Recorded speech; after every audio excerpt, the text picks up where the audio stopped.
वंदनीय तुकडोजी महाराज जी ग्राम गीता में कहते हैं, भाई सत्कर्म किया जितना वो कभी ना कभी पड़ेगा भुगतना, ये सिद्धांत व्यर्थ ना जाएगा कभी। ग्राम गीता की ये छोटी सी ओवी, ग्राम गीता की ये छोटी पंक्ति कितना सुंदर बोध देती है। देवी और सज्जनों, जितने भी सत्कर्म आप करोगे उतने का फल आपको कभी ना कभी मिलेगा। राह चलते मुसाफिर को पानी पिलाने वाले आदमी की प्यास कभी भी व्यर्थ न जाएगी, उसको भी कहीं ना कहीं पानी मिलेगा।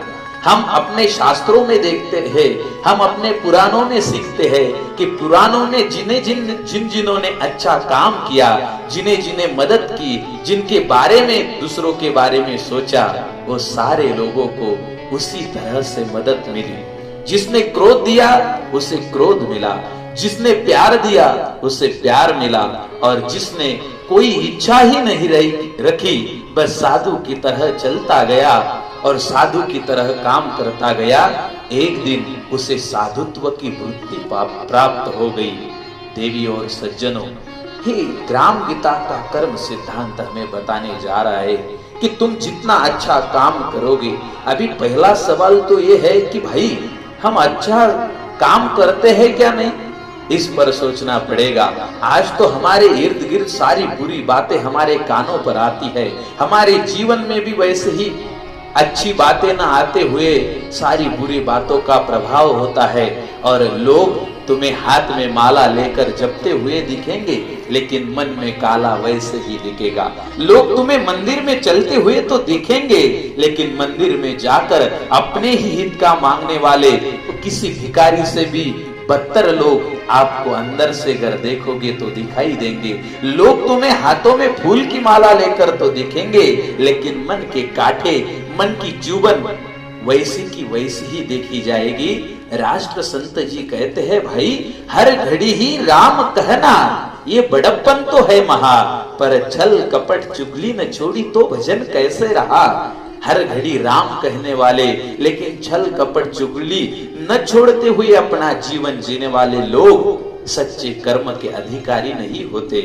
देवी और सज्जनों, भगवत गीता भी कहती है, कर्मण्ये वाधिकारस्ते मा फलेषु कदाचनम, या यूं कहो अपनी आज की जबान में, एक्शन इज दाय duty and reward is not दाय कंसर्न। भाई काम तो ऐसे करना चाहिए कि जिस काम के पीछे कोई लालसा ही न हो। विदर्भ में कर्मयोगी संत गाड़गे बाबा देखो, मेरे राष्ट्र संत जी का सारा जीवन देखो, पूज्य संत श्रेष्ठ तुकाराम जी का जीवन देखो, ये एकनाथ महाराज, नामदेव जी, ये सारे लोग, इनके बारे में अगर देखोगे, सोचोगे, इनके जीवन को देख कर चलोगे तो हमारा पैर फिसलेगा ही नहीं, हमारा जीवन वैसे ही सच्चा बनता जाएगा, जीवन अच्छा बनता जाएगा। लेकिन उसके लिए कर्म का सिद्धांत समझना जरूरी है। आज लोग ऐसी बड़ी बड़ी तकनीकों का इस्तेमाल करते हैं, लेकिन आज कर्म सिद्धांत की तकनीक हमारे जीवन में लाकर उसी तरह से चलना, बोलना और जीना सीखने की जरूरत है। ग्राम गीता उस माध्यम से हमें उपदेश करने का प्रयास करती है, या यूं कहो ग्राम गीता हमारी दिशा ही स्पष्ट कर देती है। ग्राम गीता में हम अगर देखेंगे तो ग्राम गीता में कर्म बताए हैं, जैसे निषिद्ध कर्म है, सकाम कर्म है, नित्य कर्म है, नैमित्तिक कर्म है। ये सारे आदि कर्मों का अभ्यास कर कर इससे सबके ऊपर जिस कर्म को स्थान दिया जाता है वो निष्काम कर्म है। अब देखो, जो साधु कहता है, जो सन्यासी कहता है कि मैं कुछ भी नहीं करता, वो कुछ भी न करने का भी एक तरह से कर्म करता है। इसका मतलब ये है प्यारे देवी और सज्जनों कि कर्म के सिवाय आदमी का जीवन हो नहीं सकता। सांस ले रहे हैं, सांस को बाहर छोड़ रहे हैं, ये भी एक तरह से कर्म है। भोजन ले रहे, उसको पचा रहे, ये भी कर्म है।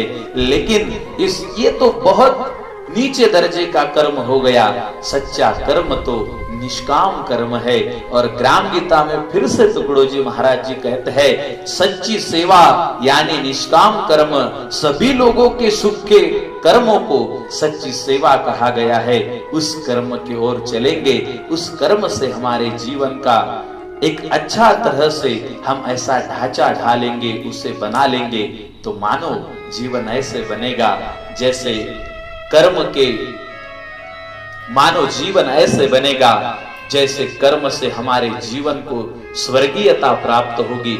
और एक बात और ख्याल में रखो, ये जो कर्म है, ये कर्म आपका कुल नहीं देखता, ये जो कर्म है, ये कर्म आपका औहदा नहीं देखता, ये कर्म है, ये कर्म आपकी सैलरी नहीं देखता, ये कर्म तो बस अच्छा होना चाहिए। बाकी तुम्हारे आजू बाजू में क्या है, तुम किसके साथ रहते हो, ये डजंट मैटर, ये कुछ भी मतलब का नहीं है। इसीलिए ग्राम गीता में राष्ट्र संत जी बार बार कहते हैं कि जो कमल है भाई साहब, वो कमल तो उस तालाब के बाजू में जो सारा मल इकट्ठा हुआ है, उस मल से फूलकर ऊपर आया है, लेकिन हुआ यूं कि वही कमल लोगों ने ले जाकर राजा के सिरहाने लगा दिया, राजा के सिंहासन पर लगा दिया, क्योंकि वो कमल जिस कीचड़ में खिला है, वो कीचड़ का कुछ लेन देन नहीं, लेकिन कमल ने जिस तरह फूलना सीखा, कमल ने जिस तरह फूलना सीखा, बस उसी तरह से आदमी ने फूलना और खिलना सीखना चाहिए और खुद के कर्म से अच्छा बनना चाहिए। अपने जीवन को ऐसे तराश कर मानो भगवान के रास्ते पर ले जाना चाहिए।